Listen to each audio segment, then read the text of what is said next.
Assalamualaikum warahmatullahi wabarakatuh. Selamat datang di channel Umar Kasan, channel pendidikan.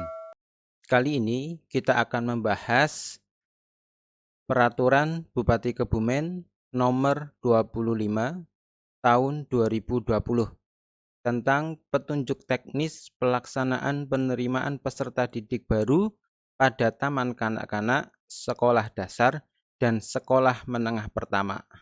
Ya, ini di Kebumen. Ya, menimbang, langsung saja mengingat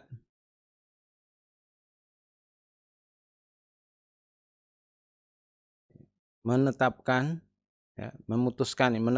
peraturan Bupati tentang petunjuk teknis pelaksanaan penerimaan peserta didik baru pada Taman Kanak-kanak, Sekolah Dasar, dan Sekolah Menengah Pertama.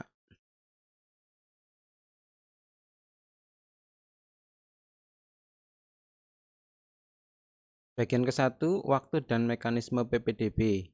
Sekolah yang diselenggarakan oleh pemerintah daerah melaksanakan PPDB dimulai dengan pengumuman pendaftaran paling lambat minggu pertama bulan Mei tahun berjalan. Kak Umar dapat informasi untuk jadwal pelaksanaan PPDB jenjang pendidikan dasar di Kabupaten Kebumen. Ini jadwalnya. Silahkan bisa di screenshot ya, dipelajari. Sudah di screenshot Bapak Ibu, Mas Mbak? Oke, kita lanjutkan. Ya, lanjut saja dulu.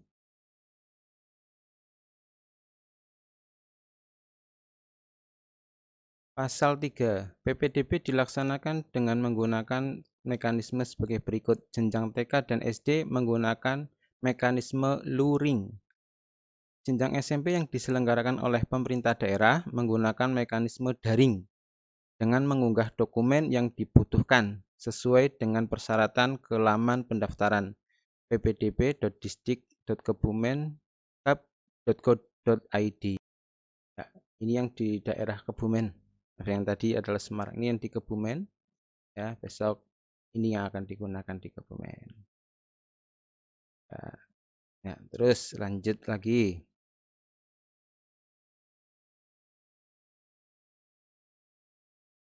Persyaratan calon peserta didik baru pada TK berusia 5 tahun atau paling rendah 4 tahun untuk kelompok A, berusia 6 tahun atau paling rendah 5 tahun untuk kelompok B.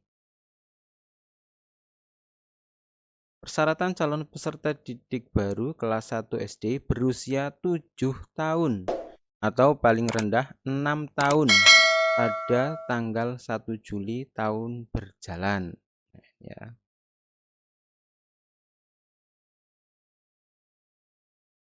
Persyaratan usia paling rendah sebagaimana dimaksud pada S1 dapat dikecualikan untuk usia paling rendah 5 tahun dan 6 tahun bulan 1 Juli tahun berjalan yang diperuntukkan bagi calon peserta didik yang memiliki potensi kecerdasan. Jadi kalau mau masuk SD tetapi kurang dari 6 tahun harus mendapat rekomendasi dari psikolog.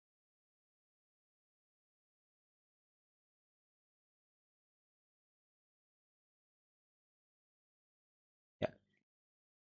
Jalur baik ini untuk calon peserta didik yang mendaftar. Bagian ketiga, jalur pendaftaran PPDB. Pasal 11, pendaftaran PPDB dilaksanakan melalui jalur sebagai berikut. Zonasi, afirmasi, perpindahan tugas orang tua atau wali, prestasi. Ya. 2. Jalur zonasi sebagaimana dimaksud dengan ayat 1 paling sedikit 50%. Selanjutnya, jalur afirmasi sebagaimana dimaksud dengan ayat 1, afirmasi itu yang punya kartu Indonesia Pintar atau yang sudah terdaftar di database keluarga miskin, ya. Paling sedikit 15% dari daya tampung sekolah. 4. Jalur perpindahan tugas orang tua atau wali sebagaimana dimaksud dengan ayat 1 huruf C paling banyak 5% dari daya tampung sekolah. Nah, dalam hal masih terdapat sisa kuota dari pelaksanaan ayat 2 dan 3, ya, ini, kalau ada sisa kuota jadi kalau sisa kuota dari zonasi, afirmasi, dan perpindahan orang tua, bagi calon peserta didik baru, SMP dapat melakukan pendaftaran PPDB melalui jalur prestasi.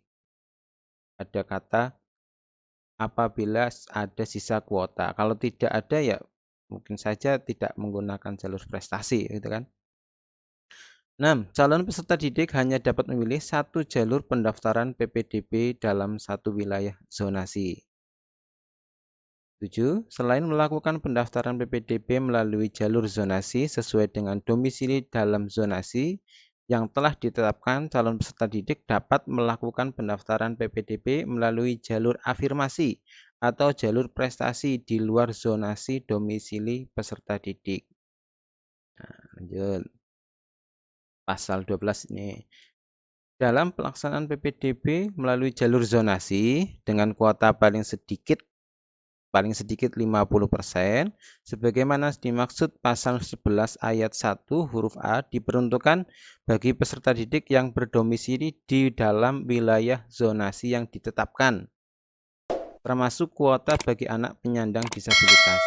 Penetapan zonasi sebagaimana dimaksud ayat 1 dilakukan oleh Bupati dengan prinsip mendekatkan domisili peserta didik dengan sekolah sesuai dengan ketentuan perundang-undangan. Domisili calon peserta didik sebagaimana dimaksud ayat 1 berdasarkan alamat kartu keluarga KK yang diterbitkan paling singkat 1 tahun sebelum pelaksanaan PPDB, 1 tahun. Kartu keluarga sebagaimana dimaksud ayat 2 dapat diganti dengan surat keterangan domisili dari rukun tetangga atau rukun warga yang dilegalisir oleh lurah atau kepala desa setempat, yang menerangkan bahwa peserta didik yang bersangkutan telah berdomisili paling singkat 1 tahun sejak diterbitkannya surat keterangan domisili. Sekolah memprioritaskan peserta didik yang memiliki kartu keluarga atau surat keterangan domisili dalam satu wilayah yang sama dengan sekolah asal. Nah, pasal 13. Kuota paling sedikit 15% dalam jalur afirmasi sebagaimana dimaksud dalam pasal 11 huruf B diperuntukkan bagi peserta didik yang berasal dari keluarga ekonomi tidak mampu yang dibuktikan dengan bukti keikutsertaan peserta didik dalam program Indonesia Pintar dari Kementerian Sosial dan atau masuk dalam basis data terpadu kemiskinan yang dibuktikan dengan surat keterangan tidak mampu dari lurah. Orang tua atau wali peserta didik membuat surat pernyataan bersedia diproses secara hukum apabila terbukti memalsukan bukti keikutsertaan dalam program Indonesia Pintar dan atau masuk dalam basis data terpadu kemiskinan sebagaimana dimaksud pada ayat 1. Dalam hal terdapat dugaan pemalsuan bukti keikutsertaan dalam program Indonesia Pintar dan atau masuk dalam basis data terpadu kemiskinan sebagaimana dimaksud pada ayat 1, sekolah bersama dinas melakukan verifikasi. Nah, tidak boleh main-main. Surat keterangan tidak mampu itu. Pasal 4. Jalur perpindahan tugas orang tua atau wali sebagaimana dimaksud dalam pasal 11 ayat 1 huruf C dibuktikan dengan surat penugasan dari instansi, lembaga, kantor, atau perusahaan yang memperkerjakan. Kuota jalur perpindahan tugas orang tua atau wali dapat digunakan untuk anak guru. Ya, dapat digunakan untuk anak guru. Pasal 15. Jalur prestasi sebagaimana dimaksud pasal 11 ayat 1 huruf D tidak berlaku untuk jalur pendaftaran calon peserta didik baru pada TK dan kelas 1 SD.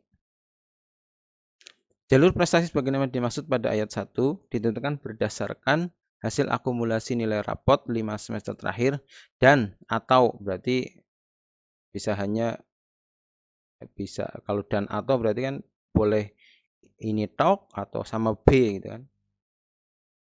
Lanjut. Hasil perlombaan atau penghargaan di bidang akademik maupun non-akademik pada tingkat internasional, tingkat nasional, tingkat provinsi dan atau tingkat kabupaten kota serta tingkat kecamatan. Bukti atas prestasi sebagaimana dimaksud pada ayat 2 huruf B diterbitkan paling singkat 6 bulan dan paling lama 3 tahun selama tanggal pendaftaran PPDB. Ketentuan mengenai tata cara PPDB melalui jalur prestasi sebagaimana tercantum dalam lampiran yang merupakan bagian tidak terpisahkan dari peraturan Bupati ini. Baik, lanjut. Bagian keempat, seleksi PPDB. Seleksi calon peserta didik baru kelas 1 SD mempertimbangkan kriteria dengan urutan prioritas. Nah, usia sebagaimana dimaksud pasal 5 yang tadi ya, yang harus 6 tahun ini. Jarak tempat tinggal terdekat ke sekolah. 2. Sekolah wajib menerima peserta didik yang berusia 7 tahun sampai dengan 12 tahun dengan domisili dalam wilayah zonasi yang telah ditetapkan. Wah, ini orang ditolak ya. Jika terdapat 2 buah atau lebih calon peserta didik dengan usia yang sama, sebagaimana dimaksud ayat 1, maka penentuan didasarkan pada jarak tempat tinggal calon peserta didik yang terdekat dengan sekolah. Seleksi calon peserta didik kelas 1 SD tidak berdasarkan pada tes membaca, menulis, dan atau berhitung. Tidak boleh nih. Kalau ada, ini tidak boleh. Pasal 18. Seleksi calon peserta didik baru kelas 7 SMP dilakukan dengan memprioritaskan jarak tempat tinggal terdekat ke sekolah dalam wilayah zonasi yang ditetapkan. Ini bacanya lagi. Seleksi calon peserta didik baru kelas 7 SMP dilakukan dengan memprioritaskan jarak tempat tinggal terdekat ke sekolah dalam wilayah zonasi yang ditetapkan. 2. Jika terdapat 2 atau lebih calon peserta didik dengan jarak tempat tinggal calon peserta didik dengan sekolah yang sama, apabila jaraknya sama, sebagaimana dimaksud pada ayat 1, maka seleksi untuk pemenuhan kuota atau daya tampung terakhir menggunakan usia peserta didik yang lebih tua berdasarkan surat keterangan lahir atau akta kelahiran.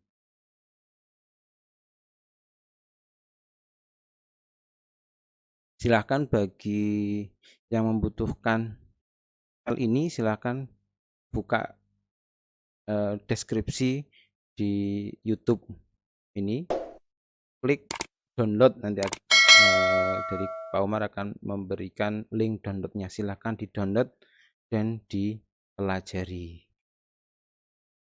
Ditetapkan di Kebumen pada tanggal 20 April 2020, Bupati Kebumen Yazid Mahfud. Ya. Ini diundangkan di Kebumen pada tanggal 20 April 2020, Sekretaris Daerah Kabupaten Kebumen Ahmad Ujang Sugiono. Berita Daerah Kabupaten Kebumen tahun 2020 nomor 29 salinan sesuai dengan aslinya. Kepala Bagian Hukum Setda Kabupaten Kebumen Ira Puspitasari, Sarjana Hukum. Nah, ini nanti prestasi-prestasinya berapa, silahkan buka link deskripsinya, di-download, dipelajari. Baik, itu saja petunjuk teknis pelaksanaan penerimaan peserta didik baru pada Taman Kanak-kanak Sekolah Dasar dan Sekolah Menengah Pertama. Mudah-mudahan bermanfaat. Jangan lupa like, subscribe, dan share agar informasi ini dapat bermanfaat. Terima kasih. Wassalamualaikum warahmatullahi wabarakatuh.